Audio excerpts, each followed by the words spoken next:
Assalamualaikum warahmatullahi wabarakatuh. Teman-teman, video ini adalah video bedah atau review toko dari sisi front end yang sudah ke-55, sudah setahun lebih, alhamdulillah. Jadi sebenarnya nggak selalu bedah toko atau review toko dari front end ya. Kadang saya bedah bisnis, kadang bedah brand. Ya intinya sebenarnya studi kasus. Jadi studi kasus untuk saya sendiri dan saya bikin kontennya. Jadinya saya sambil menyelam minum air. Buat teman-teman yang mau dibedah tokonya dari sisi front end itu dari sisi customer yang lihat boleh buka di Google Form di ganirozaki.com, atau yang bayar juga ada, yang berbayar bukan dari front end tapi dari seller centernya bisa, dari Facebook Ads Managernya bisa, dari laporan keuangannya juga bisa. Insya Allah segmen ini jam 19.30 tiap Senin ya, insya Allah. Oke, minggu ini atau Senin ini saya mau bahas soal GNT. GNT, oh GNT.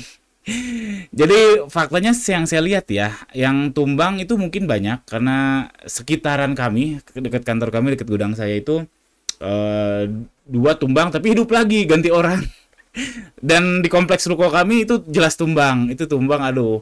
Makanya kemarin saya posting, beberapa hari lalu saya posting di Instagram soal ini, ada GNT Cargo yang over kontrak. Ini cuma selang beberapa ruko dari kantor saya.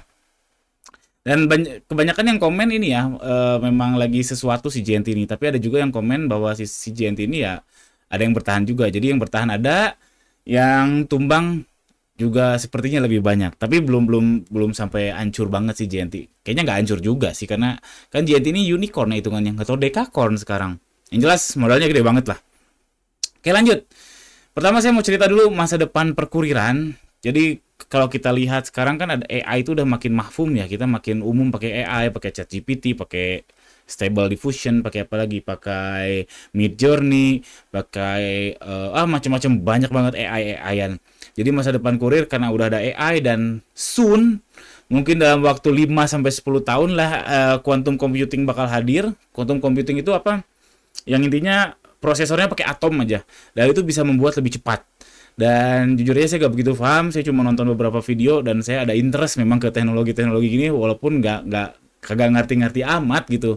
Cuma ya saya suka aja, dan memang teknologi sekarang akan menuju ke quantum computing. Itu jauh lebih cepat daripada komputer kita sekarang. Mungkin 10 kali, 100 kali bahkan lebih cepat. Kenapa ini penting? Saya ilustrasinya gini. Misalkan ini ada abang kurir ya. Abang kurir punya ini dia di hub ya, di hubnya GNT. Dia punya satu 2 3 4 5 6, punya 6 paket untuk dikirim. Posisinya melingkar gini. Gampang ya kita mikir, ya sudah kalau melingkar ya sudah muter aja kayak gini. Ini akan lebih murah, atau kebalikannya juga bisa. Kebalikannya kayak gini juga bisa. Ini akan dari jarak lebih dekat, waktu tempuh lebih dekat, bensin lebih hemat, si abangnya lebih efektif, bisa balik lagi ke hub, bisa ambil paket lagi. Katakanlah dapat lagi rute yang melingkar gini juga, ya udah gampang, tinggal muter-muter aja. Itu efisien. Sekarang sedikit aja saya rubah agak kompleks, yaitu jadi kotak gini, rutenya kotak nih. Persegi persegi panjang kayak gini. Apa yang harus abang kurir lakukan? Bisa aja dia dari terdekat dulu kayak memutar gini tapi membentuk kotak. Bisa aja harus dihitung berapa biayanya, berapa jarak tempuhnya, berapa waktu tempuhnya. Bisa aja dia dari ujung dulu terus zigzag kayak gini, balik lagi ke hub, bisa aja. Atau mungkin acak kayak gini, kayak gini, kayak gini, kayak gini, kayak gini. Mungkin aja itu yang lebih lebih singkat waktunya, lebih hemat perjalanannya, lebih cepat juga. Nggak tahu. Ini baru baru pindah dari bulat ke kotak ya. Apalagi kalau misalkan ada banyak sekali titik titik pengantarannya dan tersebar sangat acak, itu harus dicobain satu-satu. Itu dicobain satu-satu mana yang lebih efektif. Dan tiap kasus berbeda. Hari ini rutenya ini. Jangan hari ini deh. Pagi rutenya ini, siang rutenya ini, udah beda lagi. Orangnya udah beda lagi, paketnya udah beda lagi, jenis barangnya beda lagi. Nah, itu bisa dilakukan, bisa dihitung mana yang paling cepat pakai ini, pakai AI sama quantum computing. Ya mungkin 5 sampai 10 tahun ke depan ya. Saya juga berharap segera segera hadir biar lebih keren aja, ya dunia kita ini. Nikmat digital mana yang kau dustakan, luar biasa zaman kita sekarang, alhamdulillah. Jadi masa depan kurir saya lihat sih bakal murah banget nanti pengirimannya karena akan efisien. Sekarang faktanya gimana? Faktanya sekarang kan si abang-abang kurirnya pakai feeling ya. Pakai feeling dikumpulin. Kalau teman-teman sering lihat ada abang-abang kurir segerombolan ngumpul pinggir jalan, itu dipilah-pilah baru berangkat ya, kayak hubnya kayak gitu ya. Dan itu kan pakai feeling. Dan beberapa kali saya menemukan abang kurir yang sering nganter ke rumah saya, yang lewat rumah saya 2 kali dalam satu hari. Kan nggak efektif ya. Karena dia ngantar ke saya dan ngantar ke tetangga saya, itu kan nggak efektif. Kalau bisa nemu cara yang cukup satu kali aja masuk ke kompleks saya, itu efektif, murah, cepat, efisien, dan ya bagus buat bisnis kurir. Wow, ini ngalor ngidulnya 5 menit ya teman-teman. Mudah-mudahan paham. Buat teman-teman yang ada ketertarikan juga quantum computing atau AI atau teknologi, boleh banget sharing di bawah karena ya saya suka aja sama itu. Kita bisa diskusi mungkin ya. Lanjut. Seakan-akan si kurir ini cuma ngirim doang, aslinya kompleks teman-teman. Belum belum tambah variabel macet, kurirnya ada berapa, jam pick up-nya gimana, pelanggannya ada atau enggak. Kalau diketok-ketok ternyata nggak ada orang juga kan repot. Makanya si kurir-kurir ya sering lempar aja lah kan. Kalau dia balik lagi ke hub nanti datang lagi jadinya nggak efektif, dianya capek juga, bensin pula, wah repot.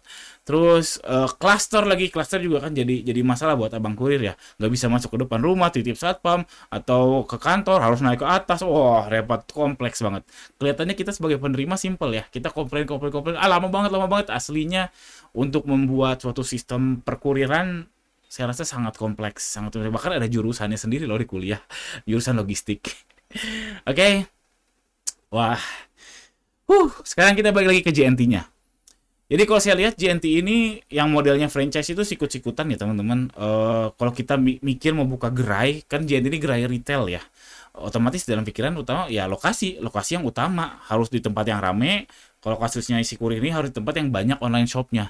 Tapi aslinya enggak, aslinya sikut-sikutan. Jadi kalau saya buka JNT di daerah sini nih, ternyata online shopnya pada ngirim ke JNT lain.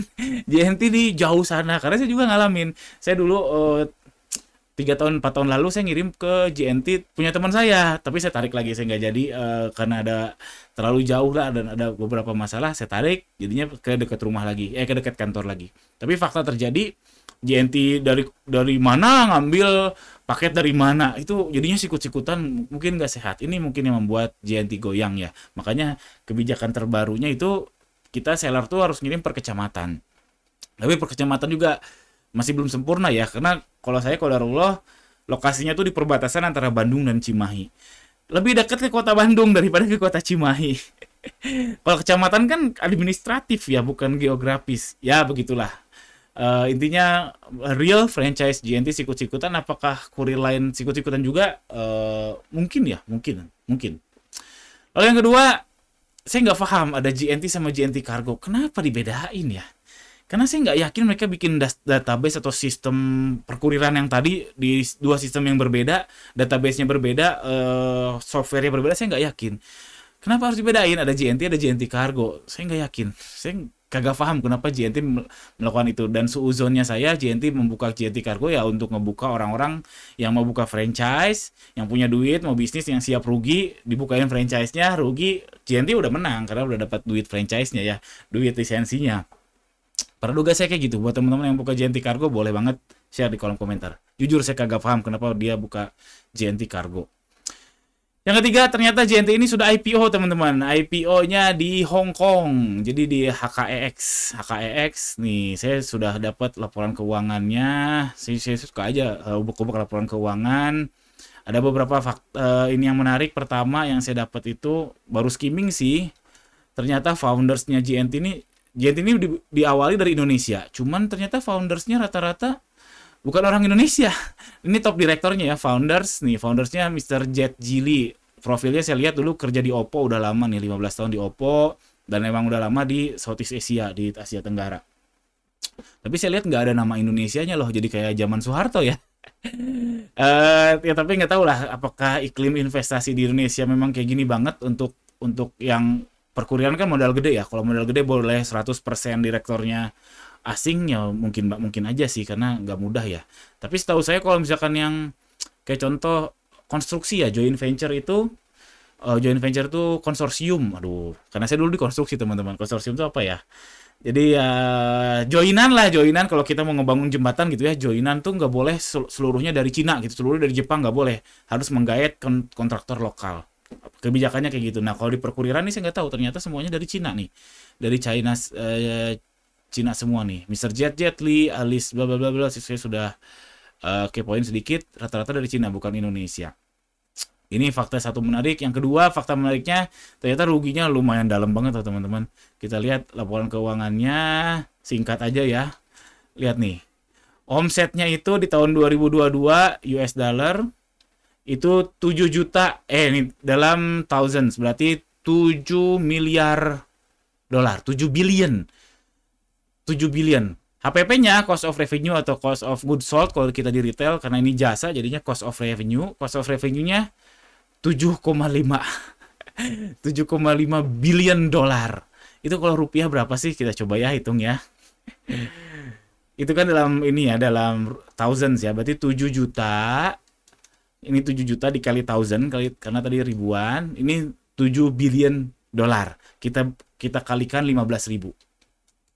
1 US dollar ya 15.000. Berarti segini rupiah. Kita bagi 1 M. Berapa M sih? 6, 7, 8, 9. Berarti nih 1.005 M berarti 1 T, 100 T. Gede banget ya. Ini salah ngitung atau gimana? Ini dibagi 1 M kan ya. 1, 2, 3 ya 1 M. Berarti 100.000 M. 105 T. Wow. Ini omsetnya 105 triliun, teman-teman. Triliun. APBN 3.000 ya, 3.000 triliun. Berarti ini 1/30-nya APBN. Luar biasa. Ini saya salah ngitung atau gimana? Yang jelas ini gede banget. Cuman yang mau saya highlight adalah ini HPP-nya aja udah melebihi omsetnya nih. HPP-nya udah 7,5 billion dolar. Omsetnya 7,2. Berarti kan rugi banget. Ruginya tuh banget. Nutup HPP juga enggak, alias masih jual rugi. Masih bakar uang karena memang ya masih bakar uang, jelas rugi banget. Dan ini omsetnya memang omset paus. Tadi saya awalnya sebelum saya record, saya kira omsetnya 10 T. Tapi tadi saya hitung bareng teman-teman di sini di video ini 105 T. Gede banget. Gede banget dibanding sama omset Zata. Zata tuh El Zata salah satu brand fashion muslim yang ya cukup terkemuka lah. Saya sudah pernah review juga laporan keuangannya tuh omset tertingginya mereka tuh di 200 M. Gede banget sih memang, tapi saya pikir untuk skala fashion muslim 200 M tuh kecil. Dia salah satu terbaik ya di Indonesia. Berarti memang pendistribusian ceruk pasarnya itu memang tersebar banget karena dia cuma 200 M. Dibandingin sama GNT ini 100 T. Gede banget. Ini kalau 200 M itu kayaknya gaji Ronaldo aja satu T ya 1 tahun ya. Ini satu Ronaldo sama El Zata besaran Ronaldo, nggak masuk akal ya teman-teman. Kalau El Zata kan segitu gedenya, ya begitulah. Wow, 12 menit ini video cukup panjang. Alhamdulillah. Udah itu aja teman-teman. Nanti studi kasus ini ya terima kasih banyak yang sudah nonton sampai akhir. Ini ya sebagai studi kasus dan saya bikin konten mudah-mudahan ada insight-nya buat teman-teman.